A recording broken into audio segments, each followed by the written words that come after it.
제목 마태 효과 계속 자라가야 합니다라는 제목으로 말씀을 전합니다. 세상이 어렵다 보니까 요새 인터넷에 이런 기사가 자주 나옵니다. 돈이 누구에게 쏠려 있는가, 돈의 흐름은 어떠한가라는 기사를 제가 종종 보게 됩니다. 미국의 사회학자 로버트 버튼이라는 사람이 부의 집중 현상을 마태 효과라고 그랬습니다. 이 마태 효과. 자, 오늘 본문 마태복음 13장 12절 이 말씀을 가지고 한 얘기입니다. 한번 읽어볼까요? 시작. 무릇 있는 자는 받아 넉넉하게 되되 없는 자는 그 있는 것도 빼앗기리라. 참 이해 안 되는 얘기죠. 없는 사람에게 줘야지, 이게 이제 성경적인데, 없는 자는 있는 것마저 빼앗기면 또 그리고 가진 자는 더 받는다라는 겁니다. 자, 여러분 한번 잘 들어보십시오. 우리가 사는 이 세상에는 중력의 법칙이 있죠. 당기는 법칙이 있습니다. 비가 와야 될 황량한 사막에는 비가 내리지 않고, 비가 좀 덜 와도 될 것 같은 밀림에는 하루가 멀다 하고 비가 옵니다. 넘치는 곳에 그걸 가지고 부족한 곳으로 옮겨 채워주면 좋겠는데 있는 곳에는 더 쌓이죠. 그런데 부족한 곳에는 더 메마르고 희박해지는 것이 우리가 살고 있는 이 세상의 현상이 됩니다. 그래서 구약의 이스라엘 백성들이 광야에서 멸망한 이유를 한마디로 설명하죠. 원망하다가 불평하다가 멸망했다라고 얘기를 합니다. 자, 고린도전서 10장 10절 한번 볼게요. 시작. 그들 가운데 어떤 사람들이 원망하다가 멸망시키는 자에게 멸망하였나니 너희는 그들과 같이 원망하지 말라. 원망을 뭘 가져다 줍니까? 멸망을 가져다 줍니다. 그렇다면 기쁨은요? 기쁨은 회복과 축복을 가져다 줍니다. 여러분은 만약 기분이 원망이 생긴다면 늘 원망하며 살겠습니까? 어떻습니까? 여러분, 이 기분이 영적입니까? 어떤 겁니까? 기분은 영적인 거 아니잖아요. 영적이지도 않은 기분을 발로 차버리고 기뻐하며 살아야 되지 않겠습니까? 그러죠. 하나님이 아브라함에게 이런 말씀하셨습니다. 너를 축복하는 자에게 내가 축복한다. 너를 저주하는 자에게 내가 저주한다라고 말씀하셨습니다. 이 말씀은 축복은 축복을 가져오고 저주는 저주를 가져온다라는 말씀으로 재해석할 수 있습니다. 그래서 성경에 이런 말씀이 나오죠. 복에 복을 더하사, 복이 아닙니다. 복이 있는데 복을 더하사라고 얘기합니다. 은혜 위에 뭐죠? 은혜르라라고 우리에게 말씀하고 있는 겁니다. 이게 성경이 말하는 부의 법칙입니다. 성경의 이 큰 그림이 오늘 본문 말씀에 해석이 됩니다. 다시 한번 읽겠습니다. 시작. 무릇 있는 자는 받아 넉넉하게 되되 없는 자는 그 있는 것도 빼앗기리라. 아멘. 있는 자리에, 이 자리에 서셔야 됩니다. 우리가 이 신분을 누리고 있는 자들입니다. 그래서 이렇게 적합하게 사시라는 겁니다. 이 말씀을 드리고자 합니다. 오늘 말씀과 관련해서 많은 분들에게 제가 주님은 나의 최고봉, 이 책을 제가 좀 선물을 드린 적이 있습니다. 혹시 안 받으신 분, 나는 목사님한테 꼭 받고 싶어요 하는 분들은 저한테 얘기하시면 제가 구입해서 드리겠습니다. 꼭 제가 드리겠습니다. 제가 작은 책자로도 드린 적이 있는데 영문 드린 적도 있죠. 주님은 나의 최고봉. 내가 드린 분을 기억하는데 안 받은 것처럼 표정을 지으시면 곤란합니다. 많은 분이 받았을 겁니다. 저게 이제 365일 묵상집입니다. 신앙생활의 해석과 적용에 최고의 자극과 격려를 줄 수 있는 최고의 명저입니다. 미국 대통령 취임식 때 성경에 손을 얹고 선사하잖아요. 그 일을 주로 해오신 분이 빌리 그레엄 목사님입니다. 이제 2018년도 소천했는데 전 세계 최고의 전도자죠. 이분이 이제 미국 백악관에서 새로 취임하는 모든 대통령에게 선물한 책이 바로 이 책입니다. 주님은 나의 최고봉. 제가 그래서 교역자들, 제자 훈련을 마친 팀원들에게는 제가 숙제를 줬습니다. 매일 365일 묵상집이니까 매일 한 페이지, 그날 그 페이지를 읽고 몇 줄로 느낀 점이나 적용해야겠다는 것을 한번 써보라고 고민을 했습니다. 어제 올린 내용입니다. 교육자들이 아침에 올린 것을 제가 어제 카톡에도 올렸는데 카톡 안 보는 분이 많으니까 제가 다시 한번 보겠습니다. 이런 얘기죠. 다 같이 시작. 기분은 결코 영적인 것이 아니므로 기도한다고 없어지는 것이 아닙니다. 그리스도인의 삶은 영적 결단이 삶 가운데 나타나는 것입니다. 우리에게 임하는 대부분의 불행은 하고 싶지 않다는 기분 때문에 오는 겁니다.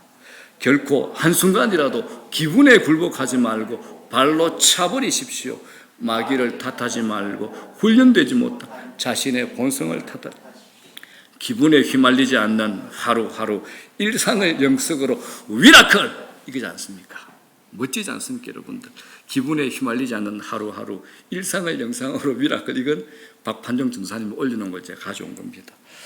여러분, 원망이나 불평이 있을 때 기분에 좌우되시면 안 됩니다. 기분은 절대 영적이지 않습니다. 감사를 선포하는 겁니다.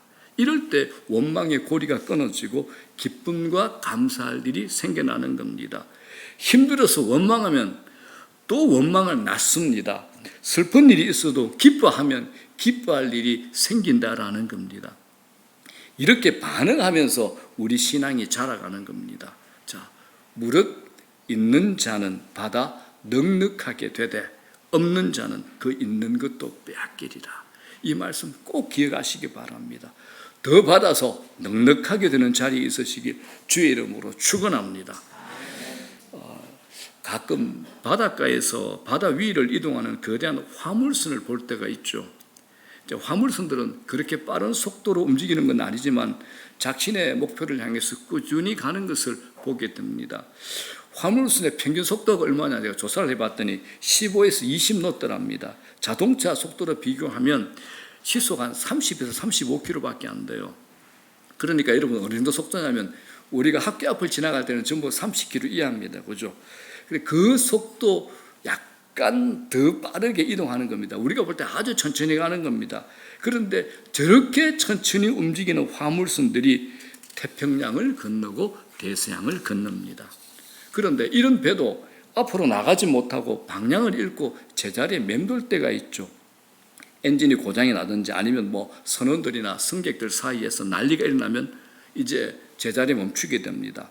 아무리 큰 배라도 바다 한가운데서 앞으로 나가지 못하고 표류를 하게 되면 결국 큰 파도를 만나 침몰을 하든지 암초에 부딪혀서 가라앉게 됩니다. 신앙생활 마찬가지입니다. 나가야 됩니다, 여러분. 계속 자라셔야 돼요. 멈춰 있든지 하면 시험에 들든지 사고가 납니다. 이 땅을 사는 동안에 저도 마찬가지입니다. 내가 주님이 부르시는 그 시간까지, 주님 오시는 그 시간까지 우리 모두가 신앙의 엔진을 절대 끄시면 안 됩니다. 엔진이 늘 작동해야 됩니다. 신앙의 엔진이 꺼지는 순간 오늘 베드로 사도는 유언처는 이런 경고를 합니다. 베드로전서 5장 8절 시작. 대적마귀가 우는 사자같이 두루다니며 삼킬 자를 찾나니 합니다. 사단 마귀가 우리 구원을 취소시킬 수는 없어요. 그런데 대신에 우리를 흔들고 농락한다라는 겁니다. 그래서 신자는 잠시라도 하나님과 가까이 하지 않으면 생각이든 감정이든 행동이든 그 속에 죄가 끼게 돼 있습니다. 오늘 두 번째 본문은 베드로후서입니다. 사도 베드로의 유언과 같은 글입니다. 사도 베드로가 순교하죠. 죽음이 임박한 AD 67년경에 베드로후서를 마지막으로 기록하게 됩니다. 자신의 삶을 회고하면서 험하고 고단한 현실을 살아야 하는 성도들에게 유언과 같은 글을 성령을 통해서 오늘 우리에게 남긴 겁니다. 죽음을 목전에 두고 그가 쓴 가장 마지막 글, 신자인 우리 심장에 새기고 살아야 할 결론 말씀이 뭐냐? 베드로후서 마지막 장 마지막 글입니다. 자, 3장 18절 뭐라 그럽니까? 시작. 오직 우리 주 곧 그리스도의 은혜와 그를 아는 지식에서 자라가라, 자라가라. 너희 믿음과 신앙이 자라가라랍니다. 자라셔야 됩니다. 베드로의 안타까운 마음이 여러분들에게 느껴질 수 있기를 간절히 바랍니다. 여러분, 우리가 건축 현장을 가보면 멋있는 조감도를 보게 되죠. 언젠가 멋진 건물이 지어질 것이라는 기대를 가지게 됩니다. 지금은 먼지가 날리고 어지럽지만 언젠가는 멋진 건물이 설 것을 기대합니다. 그런데 짓다가 부도가 나가지고 오랫동안 방치된 건물을 보면 귀신 나올 것 같습니다. 흉물이죠, 저런 거죠. 여러분, 우리 영혼 똑같습니다. 우리 영혼도 똑같습니다. 방치되고 가꾸지 않고 성장하지 않는 영혼의 상태가 어떻게 될까요?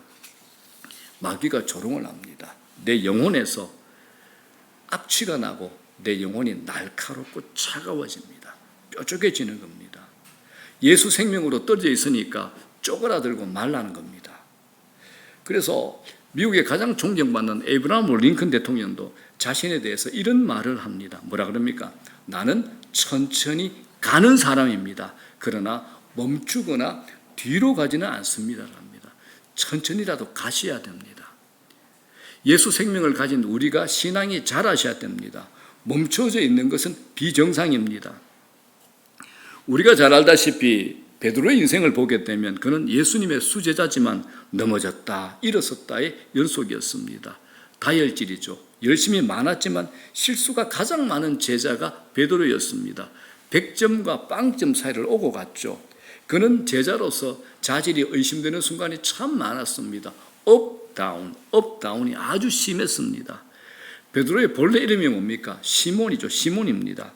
그런데 주님께서 그를 처음 만났을 때 게바라는 새로운 이름을 부여해 주셨습니다. 게바의 헬라어가 베드로입니다. 베드로. 이 베드로가 의미가 뭡니까? 반석입니다.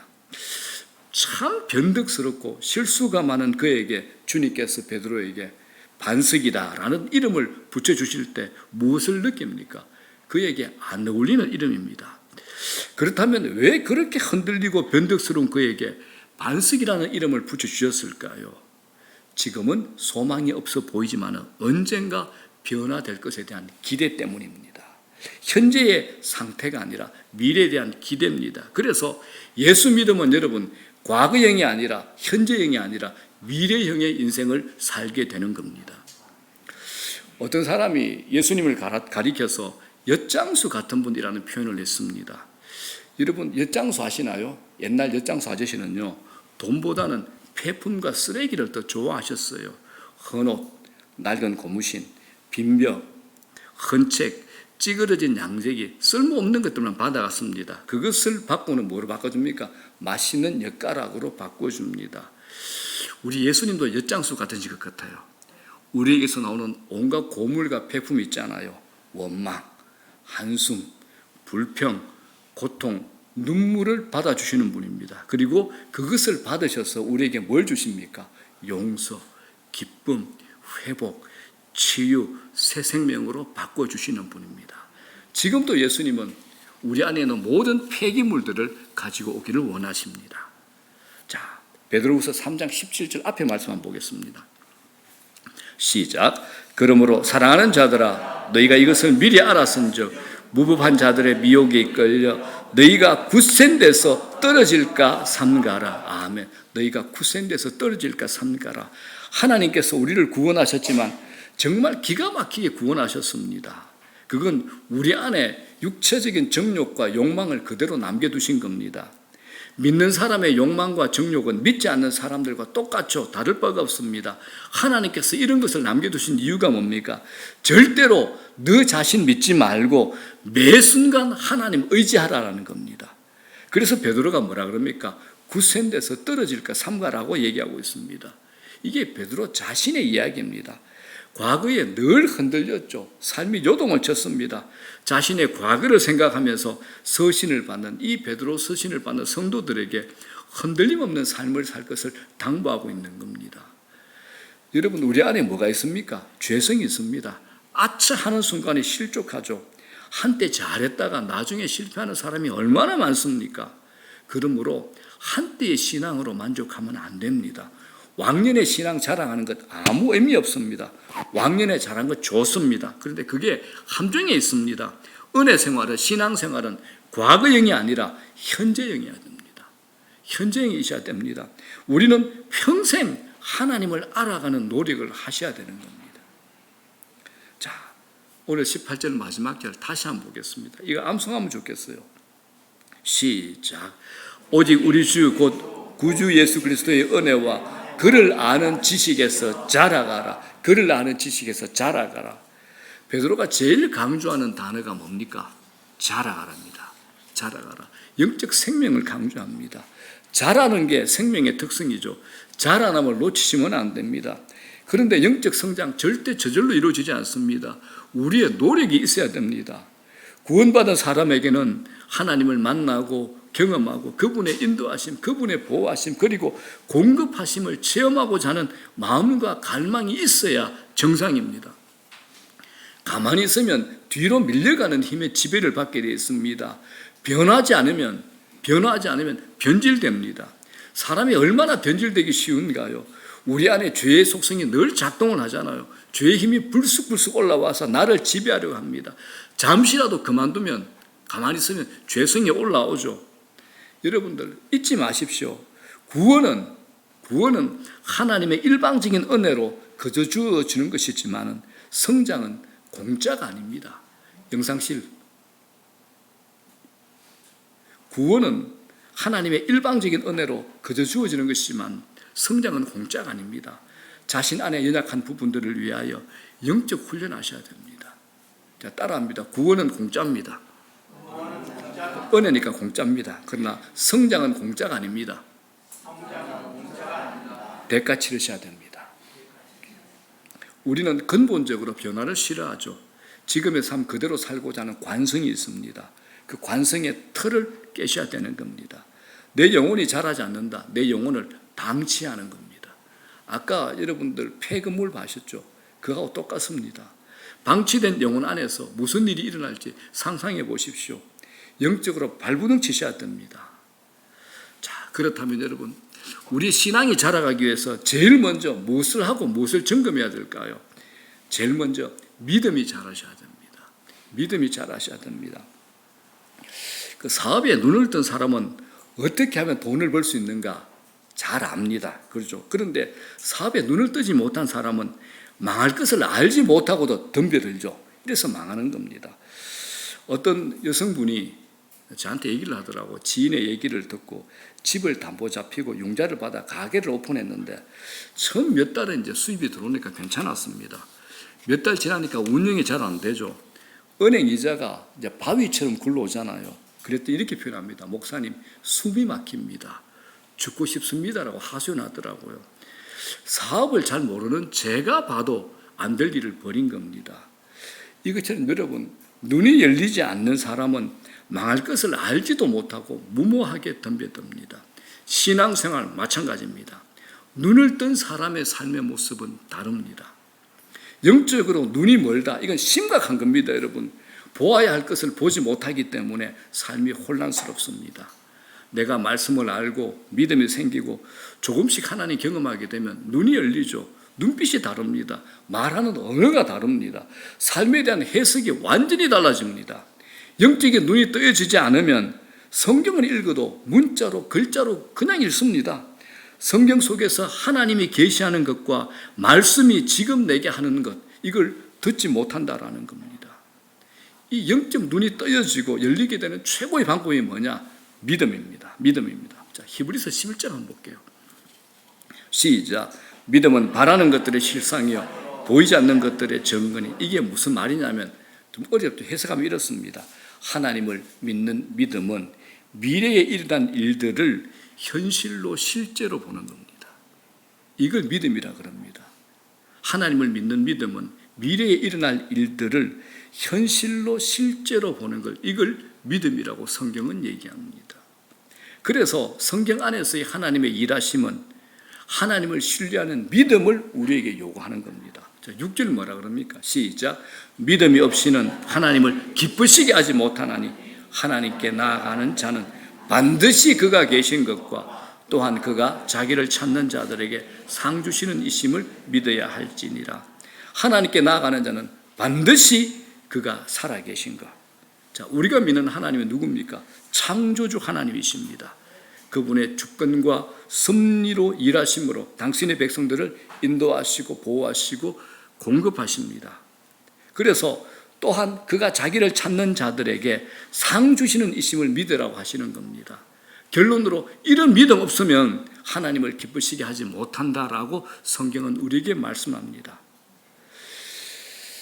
자, 여러분 착각하지 마십시오. 내가 교회 나오는 거, 교회에서 활동하는 것을 믿음이라고 오해할 수 있습니다. 절대 그거 믿음 아닙니다. 오늘날에는 하나님 믿지 않고 믿음 없이 교회에 나오는 사람이 있습니다. 여러분 자신의 믿음을 한번 점검해 보십시오. 믿음은 우리 삶에 큰 영향을 끼칩니다. 무엇을 믿느냐에 따라서 삶의 태도와 미래가 완전히 바뀌죠. 믿음을 가볍게 생각해서는 안 됩니다. 그런데 이 믿음이 하루아침에 생기지는 않습니다. 신앙생활을 하는 가운데 조금씩 자랍니다. 우리는 무엇을 믿습니까? 왜 믿습니까? 어떻게 믿는 것이 잘 믿는 것입니까? 우리는 인격적인 하나님을 믿습니다. 어떤 분은 하나님을 이런 분이다, 예수님은 이런 분이다 라는 자기 생각을 믿다가 자기 생각과 다른 하나님의 모습에 부딪히니까 교회를 떠나버리더라고요. 여러분, 성경이 말씀하시는 하나님을 믿으셔야 됩니다. 그 하나님을 알아가셔야 되는 겁니다. 우리가 믿는 하나님은 추상적인 하나님이 아니십니다. 성경에 자신을 정확하게 계시해 놓으신 분입니다. 그런 하나님이 어떤 분이냐? 우리 자신을 전부 알고 있습니다. 전부 다 아십니다. 제가 물어보죠. 마귀가 우리의 미래를 알 수 있습니까? 모릅니까? 마귀는 우리의 미래를 모릅니다. 그거는 전지전능 하나님의 영역입니다. 마귀가 우리를 알 수 있는 것은 현재 우리가 해오던 습관, 언어 이런 것을 보고 추론할 뿐입니다. 그래서 여러분들 정치로 가거나 무당들이 할 수 있는 거 과거를 기가 막히게 맞춥니다. 그 귀신이 아닐까요? 그런데 우리 미래는요 못 맞춥니다. 그건 하나님의 영역입니다. 그런데 사람들이 참 멍청해요. 과거를 맞추면 당연히 미래도 맞출 줄 알고 큰 돈을 주고 그 짓을 합니다. 미래는 하나님의 영역입니다. 하나님의 영역입니다. 자, 시편 139편 한번 봅시다. 시작. 여호와께서 주께서 나를 살펴보셨으므로 나를 아시나이다. 주께서 내가 앉고 일어섬을 아시며 멀리서도 나의 생각을 밝히 아시오며 나의 모든 길과 내가 묵는 것을 살펴보셨으므로 나의 모든 행위를 익히 아시오니 여호와여 내 혀의 말을 알지 못하시는 것이 하나도 없으시니이다. 아멘. 제일 강조하는 단어가 뭡니까? 아신다라는 겁니다. 하나님께서 내 생각, 앉고 일어서는 것, 내가 가는 길, 내가 눕는 것, 내 모든 행위, 그리고 내 혀의 말까지도 다 아신다라고 합니다. 하나님의 전지전능의 능력과 성품이십니다. 이런 하나님을 의지하고 신뢰하는 것을 믿음이라 그럽니다. 어떤 분은 하나님 이런 분이다 라고 생각하고 자기 믿음을 믿습니다. 아닙니다. 우리는 자기 믿음을 믿는 거 아닙니다. 하나님 믿는 겁니다. 이 믿음이 하나님과의 우리의 관계를 특별하게 합니다. 하나님과의 관계와 가까워지는 것이 믿음이 자라는 겁니다. 믿음이 없는 사람은 오기로, 자기 경험으로, 배짱으로 열심히 삽니다. 그러나 믿음의 사람은 철저히 하나님을 의지합니다. 세상은 정보, 분석, 검증을 통해 움직입니다. 세상은 계산이 맞아야 일을 하죠. 그래서 우리가 얘기하는 믿음이 무모하게 보이고 모험일 수 있습니다. 다윗 보십시오. 물맷돌 5개 들고 골리앗 앞으로 나갔습니다. 다니엘이 어떻습니까? 왕외에 누구든지 절하면 사자굴에 던져진다는 것 알고도 예루살렘을 향해서 하루 3번씩 무릎 꿇고 기도했습니다. 얼마나 무모합니까? 세상의 계산으로 눈으로 보게 되면 다윗, 다니엘, 요셉, 모세 다 무모한 사람입니다. 그런데 예수님이 이런 말씀하셨습니다. 요한복음 20장 29절 시작. 예수께서 이르시되 너는 나를 본고로 믿느냐? 보지 못하고 믿는 자들 복되도다 하시니라. 아멘. 저는 우리 모두가 이 수준까지 올라가기를 주의 이름으로 축복합니다.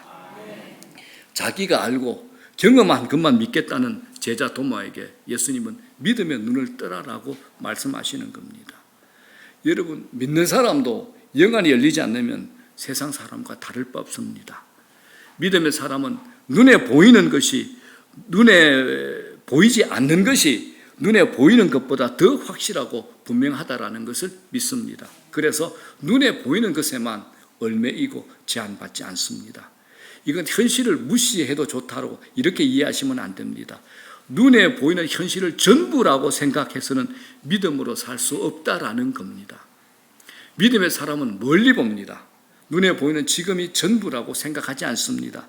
지금 눈앞의 현실에 그래서 절망하지 않습니다. 현실의 벽에 부딪혀도 믿음의 사람은 포기하지 않는 겁니다.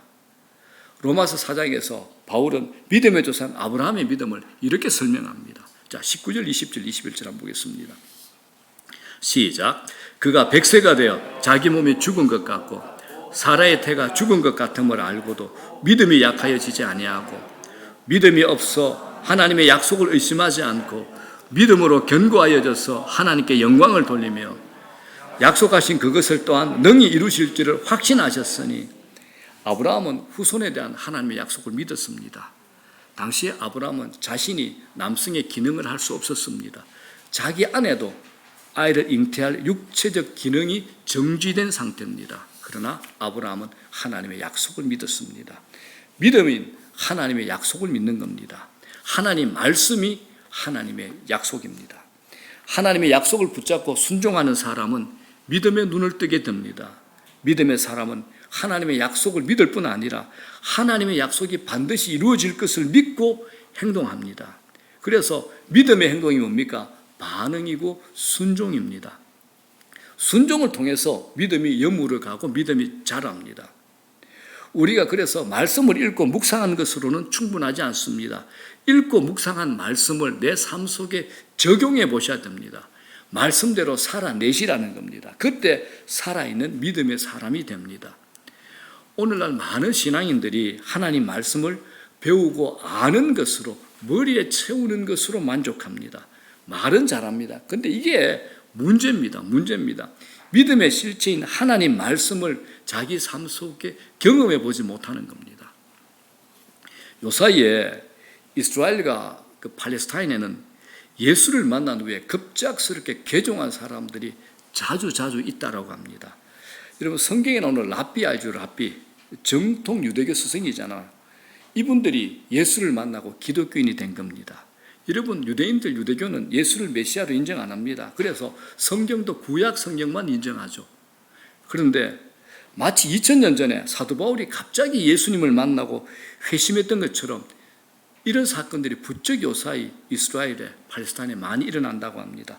동시다발적으로 이런 현상이 많이 일어난답니다. 예수님의 임재를 이스라엘 땅에서 팔레스타인에서 경험한다는 겁니다. 환상을 보고 환영을 보고 너가 나를 믿지 않느냐 이런 음성을 듣는답니다.